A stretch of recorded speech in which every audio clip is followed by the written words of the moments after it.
Dear students, कल का आज आपके एफएम का पेपर हो गया और पेपर अच्छा हुआ है। वीडियोस लगभग आपने देखे भी हैं। अब मैं थ्योरी के क्वेश्चन स्टार्ट कर रहा हूं। कल परसों एग्जाम है और बैंकिंग लॉ की तैयारी करवा रहा हूं। कोशिश करें कि 2-3 बार वीडियोज को देखें और इसके नोट्स बनाएं। जब तक आप नोट्स नहीं बनाएंगे, केवल सुनेंगे तो याद नहीं होगा। वैसे तो मैं अभी याद ही करवा दूंगा, लेकिन अगर आप YouTube पर बैठे हैं केवल सुन रहे हैं तो आपको लगेगा कि समझ में आ रहा है, लेकिन आप एग्जाम में नहीं लिख पाएंगे। तो फर्स्ट कंडीशन यही होती है कि आप पेन लें, रजिस्टर लें और समझने के साथ साथ इसको उतारते जाएं। फिर दोबारा वीडियो देख लें, तीसरी बार आंख बंद करके फिर अपने मेमोराइज कर लें, ताकि आपको पता चल जाए कि एग्जाम टाइम में आप कितना लिख सकते हैं। जहां अटकते हैं वापस देख लें, ठीक है। मेरा क्वेश्चन है, बैंकिंग एक्ट के रूल जो 2013 बैंकिंग एक्ट बना था, यानी कंपनी एक्ट 2013, तो 1949 उसके क्या रूल्स है, उसके अंदर क्या क्या लिखा गया है, उसकी क्रिटिसिज्म भी आपको करनी है। इस क्वेश्चन को समझाने से पहले मैं 2-3 छोटी चीजें आपको समझा रहा हूं। 2-3 छोटी चीजें, वो क्वेश्चन का ही पार्ट है, लेकिन पहले हम उनको समझ लें ताकि 2 मार्क्स में भी काम आ जाए, 5 में भी आ जाए, इस क्वेश्चन में भी काम आ जाए। क्योंकि क्वेश्चन के साथ अगर हम उसको करेंगे तो क्वेश्चन बहुत लंबा लगेगा और वो अलग अलग सेपरेटली करेंगे तो क्वेश्चन का पार्ट बन जाएगा, ठीक है। तो सबसे पहले मैं ले रहा हूं कि मिनिमम पेड अप कैपिटल और रिजर्व फंड के बारे में। Minimum paid up capital, question क्या बन गया कि कंपनी बैंकिंग एक्ट 1949 के अनुसार मिनिमम पेड अप कैपिटल के रूल्स बताइए। तो मिनिमम पेड अप कैपिटल वह रिजर्व फंड, हिंदी में कहेंगे न्यूनतम प्रदत्त कोष, न्यूनतम प्रदत्त पूंजी, सॉरी, ठीक है। तो इसके लिए ध्यान रखना, सबसे पहले इसकी अंडर सेक्शन लिख लेना। इसकी अंडर सेक्शन जो है वो 11 है। कितनी है? अंडर सेक्शन 11 में दिया गया है, ध्यान रखना। यहां अंडर सेक्शन लिख देता हूं 11, ठीक है। अधिनियम 11 के अनुसार इसमें एक है कि 16 सितंबर 1962 से पहले स्थापित company,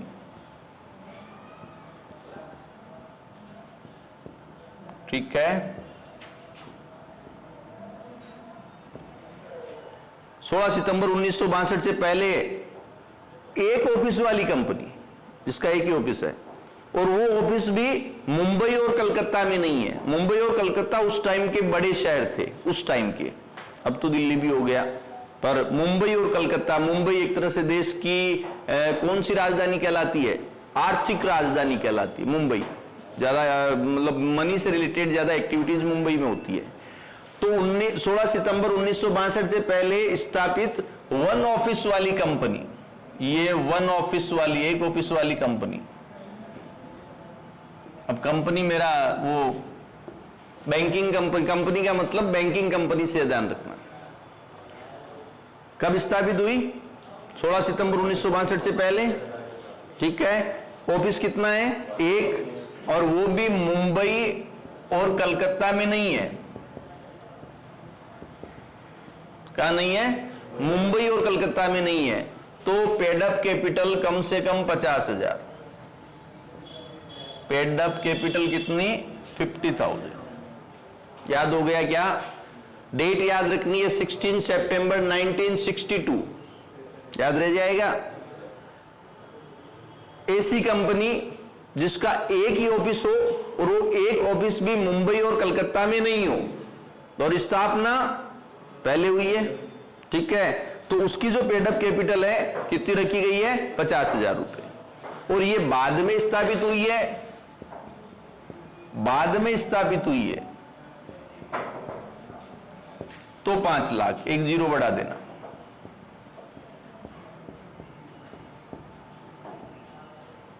minimum paid up capital याद हो गया क्या? 16 सितंबर 1962 से पहले स्थापित हुई है, मुंबई और कलकत्ता में ऑफिस नहीं है, और ऑफिस भी केवल एक है, तो 50,000, और बाद में है तो 5 लाख रुपीस। क्लियर है?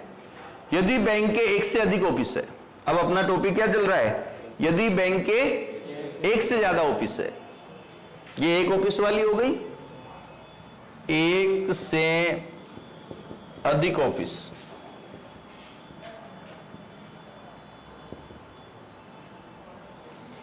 एक से अधिक ऑफिस का ध्यान रखना, ठीक है, और एक से अधिक स्टेट में है, एक से अधिक ऑफिस है और एक से अधिक स्टेट में है, लेकिन मुंबई कलकत्ता में नहीं है, मुंबई कलकत्ता को छोड़कर है, तो इनकी जो कैपिटल है वो 5 लाख। ऑफिस एक से अधिक है,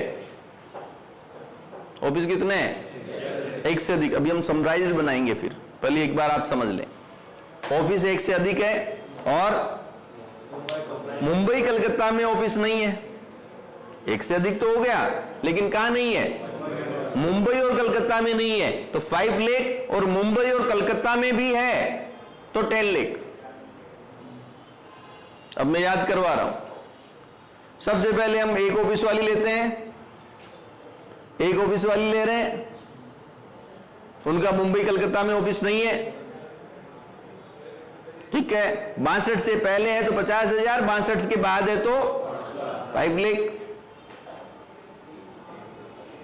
समझ गए, एक से अधिक ऑफिस है, मुंबई एंड कलकत्ता को छोड़कर है तो 5 लाख, और मुंबई एंड कलकत्ता सहित है तो 10 लाख। अब बात आती है फॉरेन बैंक की, फॉरेन बैंक जिसकी स्थापना फॉरेन में हुई है, काम भारत में कर रही है, और उसके ऑफिस है इंडिया में, फॉरेन बैंक है तो डेफिनेटली एक से अधिक ऑफिस होंगे, बड़ी बैंक हो गई। मुंबई और कलकत्ता में नहीं है तो 15 लाख, और मुंबई और कलकत्ता में भी है तो 20 लाख। याद हो गया क्या? अब मैं याद करवाता हूं। अब इसको यूं याद करो, 3 पार्ट बनाओ, एक ऑफिस वाली, एक से अधिक ऑफिस वाली और फॉरेन बैंक। एक ऑफिस वाली, एक से अधिक वाली और फॉरेन बैंक, ठीक है। अब एक ऑफिस वाली है, 62 से पहले है 50,000, 62 के बाद है 5 लाख। एक से अधिक ऑफिस वाली है जिसका मुंबई और कलकत्ता में नहीं है तो 5 लाख, मुंबई और कलकत्ता में भी है तो 10 लाख। फॉरेन बैंक जिसका ऑफिस मुंबई कलकत्ता में नहीं है तो 15 लाख, और मुंबई कलकत्ता में भी है तो 20 लाख। हो गया मिनिमम पेड अप कैपिटल का, या नहीं हुआ? 50,000, 5 लाख, 5 लाख, 10 लाख, 15 लाख, 20 लाख। एक 1 लाख का भी है, वो शायद इसमें 1 ऑफिस में मुंबई एंड कलकत्ता का है ना? सेम स्टेट में है ना? देखो एक बार वापस याद करवा रहा हूं, ये फिर मैं सेपरेट वीडियो डाल दूंगा तो उसके साथ इसका केवल नाम जोड़ दूंगा बड़े क्वेश्चन में।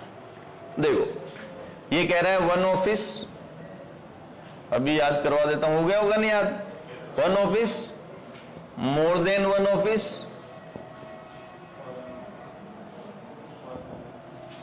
और फॉरेन बैंक, ठीक है। यह मैं डालता हूं मुंबई एंड कलकत्ता में ऑफिस नहीं है, या तो देखो 62 से पहले है, भूल जाओ ना डेट, वैसे तो 16 सितंबर 1962 अच्छी डेट है। 62 से पहले है 50,000, बाद में है 5 लाख, ठीक है। अब यहां आपको 5 लाख लिखना है, 10 लाख लिखना है, 5 लाख और 10 लाख, यहां 15 लाख लिखना है और 20 लाख। 5, 10, 15, 20 अच्छे डिजिट है। अब मुंबई एंड कलकत्ता में नहीं है तो ये है, तो ये नहीं है तो ये है, तो ये क्या नहीं है? ऑफिस। एक से अधिक ऑफिस है, मुंबई और कलकत्ता के अलावा है तो कम, मुंबई और कलकत्ता सहित है तो ज्यादा। फॉरेन बैंक मुंबई और कलकत्ता में ऑफिस नहीं है तो ये ऑफिस है। एक चीज इसमें और ध्यान रखना, एक से अधिक ऑफिस और सेम स्टेट में हो, जो मैं कह रहा था ना, एक रह गया। एक से अधिक ऑफिस है और सेम स्टेट में है, जो पूरे राजस्थान में है, पूरे महाराष्ट्र में है, पूरे दिल्ली में है, मतलब एक ही स्टेट में एक से अधिक ऑफिस है। मुंबई कोलकाता का तो नाम मत लेना। तो पेड अप कैपिटल 1 लाख। याद हो गया? कंफ्यूजन है? जैसे बैंक है राजस्थान के अंदर, जयपुर भी है और जोधपुर भी ऑफिस है, अजमेर भी ऑफिस है, लेकिन राजस्थान के बाहर नहीं है, तो छोटी बैंक हो गई ना, तो 1 लाख। एक चीज और ध्यान रखना, अंडर सेक्शन 12 में लिखा हुआ है कि ऑथोराइज कैपिटल, सब्सक्राइब्ड कैपिटल और पेड अप कैपिटल का रेशियो 4:1 से कम नहीं होना चाहिए। ऑथोराइज कैपिटल, सब्सक्राइब्ड कैपिटल और paid up capital, authorised, subscribed और पेड अप कैपिटल का रेशियो 4:1 से कम नहीं होना चाहिए। इसको समझाता हूं। इसका कहने का मतलब है कि अगर ऑथोराइज कैपिटल 10 लाख है, मैं छोटी अमाउंट से बात कर रहा हूं, 10 लाख करोड़ बोलूंगा अच्छा नहीं लगेगा, समझाना आपको। ऑथोराइज कैपिटल अगर 10 लाख है तो सब्सक्राइब कैपिटल 5 लाख से कम नहीं होनी चाहिए और पेड अप कैपिटल 2.5 लाख से कम नहीं होनी चाहिए, ज्यादा तो हो सकती है। ऑथोराइज कैपिटल की आधी से कम नहीं होनी चाहिए सब्सक्राइब्ड, और सब्सक्राइब्ड के आधे से कम नहीं होनी चाहिए पेड अप कैपिटल। ये विशेष आपको ध्यान रखना है। रख लोगे क्या? ठीक है। और एक चीज और ध्यान रखना, कोई भी बैंक अपनी पेड अप कैपिटल पर की मॉर्गेज पर ऋण नहीं ले सकती। कोई भी बैंक खुद की पेड अप कैपिटल को गिरवी नहीं रख सकती। बैंक को भी रुपए लेने पड़ते हैं, लोन लेना पड़ता है, तो कोई भी बैंक खुद की पेड अप कैपिटल को मॉर्गेज रखकर लोन नहीं ले सकती। मॉर्गेज किसको रखते हैं? एसेट्स को। पेड अप कैपिटल को मॉर्गेज रखते हैं क्या? ठीक है। तो अंडर सेक्शन 14 में लिखा हुआ है। मैंने आपको 3 अंडर सेक्शन समझाई है, अंडर सेक्शन 11, अंडर सेक्शन 12 और अंडर सेक्शन 14। 11, 12 और 14। 11 में साफ साफ लिखा हुआ है, क्या लिखा हुआ है कि one office bank, more than one office, रुक जा, more than one office with in state, with in state, state के अंदर ऑफिस हो सारे, इंटर स्टेट, जानते हो इंटर स्टेट, दूसरे स्टेट में भी है, और inter state with MK, Mumbai Calcutta, इतना तो जानते ही हो, और फिर फॉरेन बैंक, अब तो अंदाजे से ही कर लोगे। वन ऑफिस बैंक 1962 से पहले से एस्टेब्लिश्ड है। मुंबई कलकत्ता की तो सोचना मत। 50,000 बाद एस्टेब्लिश्ड है, 5 लाख। अब with in state more than one office, एक ऑफिस से ज्यादा है, लेकिन छोटी बैंक है, बड़ी बैंक है, बहुत बड़ी बैंक है। छोटी बैंक है, स्टेट के अंदर अंदर काम कर रही है, 1 लाख। छोटी से थोड़ी बड़ी इंटर स्टेट, जयपुर से पंजाब की तरफ गई है थोड़ी बहुत, 5 लाख। मुंबई कलकत्ता भी पहुंच गई, 10 लाख। अब फॉरेन ब्रांच है, फॉरेन बैंक है, सॉरी, तब पेटीएम पढ़े हुए तो फॉरेन ब्रांच ही निकलता है। तो फॉरेन बैंक है, अमेरिका की कोई बैंक है, जापान की कोई बैंक है, उनकी यहां पर हमारे भारत में ब्रांचेज हैं। मुंबई और कलकत्ता को छोड़कर ब्रांच है तो 15 लाख, और मुंबई और कलकत्ता में भी ब्रांच है तो 20 lakh minimum paid up capital होनी चाहिए। कौन सी अंडर सेक्शन में लिखा हुआ है? 11 में। 5 में आए तो छाप देना, बड़े में आए तो बड़े का ये पार्ट है, इसलिए मैं थोड़ा उसको छोटा करने के लिए अलग से बता रहा हूं, क्योंकि बड़े का छोटा छोटा पार्ट मिलके बड़ा बनता है, और बड़ा पूरा कर लें छोटे अपने आप आ जाते हैं। अब अंडर सेक्शन 12 में लिखा हुआ है 4:1 का, क्या लिखा हुआ है? किस किस में ratio? Authorise capital, subscribe capital और paid up capital. Authorise capital के आधे से कम सब्सक्राइब नहीं होनी चाहिए, और सब्सक्राइब के आधे से कम पेड अप कैपिटल नहीं होनी चाहिए। नहीं होनी चाहिए मतलब नहीं होगी, बढ़ाएगी फिर ये, ठीक है, ये प्रतिबंध है। अंडर सेक्शन 14 में लिखा हुआ है कि कोई भी कंपनी अपनी पेड अप कैपिटल के मॉर्गेज पर लोन नहीं ले सकती। किस पर नहीं ले सकती? किसकी मॉर्गेज पर? पेड अप कैपिटल की मॉर्गेज पर लोन नहीं ले सकती। ये मिनिमम कैपिटल का कंप्लीट दोनों पार्ट मिला के बनाते हैं। ठीक है।